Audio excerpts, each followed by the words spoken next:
ரஞ்சித், வெற்றிமாறன், உங்களுக்கெல்லாம் வெட்கமே இல்லையா? முகம் சுழித்த பெண்கள். சமீபத்தில் நடந்த சினிமா நிகழ்ச்சி ஒன்றில், அதுவும் பெண்கள் பலரும் கூடியிருக்க நடந்த ஒரு சம்பவம் அங்கிருந்த இயக்குனர் ரஞ்சித், வெற்றிமாறன் இருவரையும் நோக்கி உங்களுக்கெல்லாம் வெட்கமே இல்லையா என்கிற கேள்வி எழுந்துள்ளது.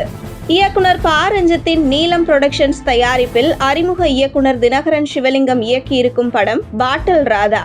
இந்த படத்தின் ட்ரெய்லர் வெளியீட்டு விழா சென்னையில் நடைபெற்றது. இந்த விழாவில் சிறப்பு விருந்தினர்களாக இயக்குனர் வெற்றிமாறன், லிங்குசாமி, அமீர், மிஷ்கின் போன்ற முக்கிய இயக்குனர்கள் கலந்து கொண்டனர். அந்த விழாவில் பேசிய இயக்குனர் மிஷ்கின் பேசிய பேச்சுதான் இவரையெல்லாம் தூக்கி ஏன் இன்னும் உள்ளே போடாமல் இருக்கிறார்கள் என்கின்ற கடும் கோபம் மக்கள் மத்தியில் நடந்துள்ளது. அதுவும் மிஷ்கின் பேசிக் கொண்டிருந்த போது மேடையில் இருந்த ரஞ்சித், வெற்றிமாறன் இருவரின் செயல் பெண்கள் மத்தியில் கடும் கோபத்தை ஏற்படுத்தியுள்ளது.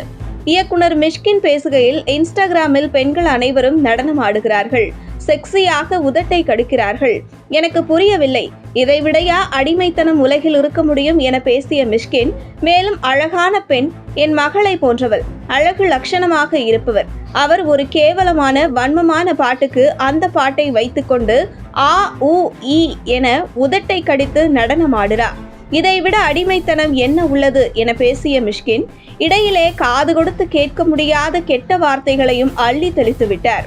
தொடர்ந்து பேசிய மிஷ்கின், இசைஞானி இளையராஜாவை ஒருமையில் பேசிய பேச்சு எல்லை மீறி இருந்தது.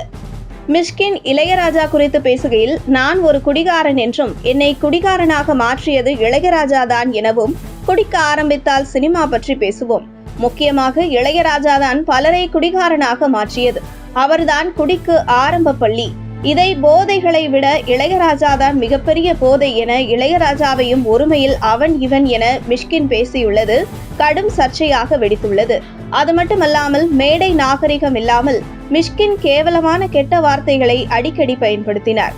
மிஷ்கின் பேசிய விழா மேடையில் சிறப்பு அழைப்பாளர்களாகவும் மேடைக்கு முன் பார்வையாளர்களாகவும் பெண்கள் பலர் கலந்து கொண்டிருந்த போதும் கூட அந்த மேடையில் அமர்ந்திருந்த வெற்றிமாறன், ரஞ்சித், அமீர் போன்ற முன்னணி இயக்குனர்கள் பலரும் மிஷ்கின் சபை நாகரிகமற்ற அருவருப்பான ஆபாசமான பேச்சினை தடுக்காமல் கைதட்டி சிரித்து ரசித்துக் கொண்டிருந்தது அருவருப்பின் உச்சமாக இருந்தது. இந்த நிலையில் விழா மேடையிலும் மேடைக்கு முன்பும் பெண்கள் இருப்பது தெரிந்தும் அருவருக்கத்தக்க ஆபாசமான மிஷ்கின் பேசியிருந்தது பலரையும் முகம் சுளிக்க வைத்திருந்தது. ஆனால் மேடையில் இருந்த பல முக்கிய இயக்குனர்கள் அவரின் பேச்சுக்கு எதிர்ப்பு தெரிவிக்காமல் கைதட்டி சிரித்து மகிழ்ந்தனர். அதிலும் இயக்குனர் ரஞ்சித் ஒருபடி மேலே சென்று கைதட்டி குதித்து குதித்து சிரித்துக் கொண்டிருந்தது உங்களுக்கெல்லாம் வெட்கமே இல்லையா என்று மக்கள் கோபத்தை வெளிப்படுத்தி வருகிறார்கள். குறிப்பாக வெற்றிமாறன் இயக்கத்தில் வெளியான வடசென்னை படத்தில் ஆபாசமா கெட்ட வார்த்தைகளுக்கு பஞ்சம் இருக்காது. அதே போன்று ரஞ்சித் படத்தில் காதலிக்கும் போதே பெண்ணை மேட்டர் முடிச்சிருன்னு சீன் வைக்கக்கூடியவர். அப்படி இருக்கும் பொழுது மிஷ்கின் பேசிய பேச்சை எப்படி கண்டிப்பார்கள்? எல்லாம் ஒரே குட்டையில் ஊறிய மட்டைகள்தான் என்கிற விமர்சனம் எழுந்துள்ளது. உங்கள் தின சேவல்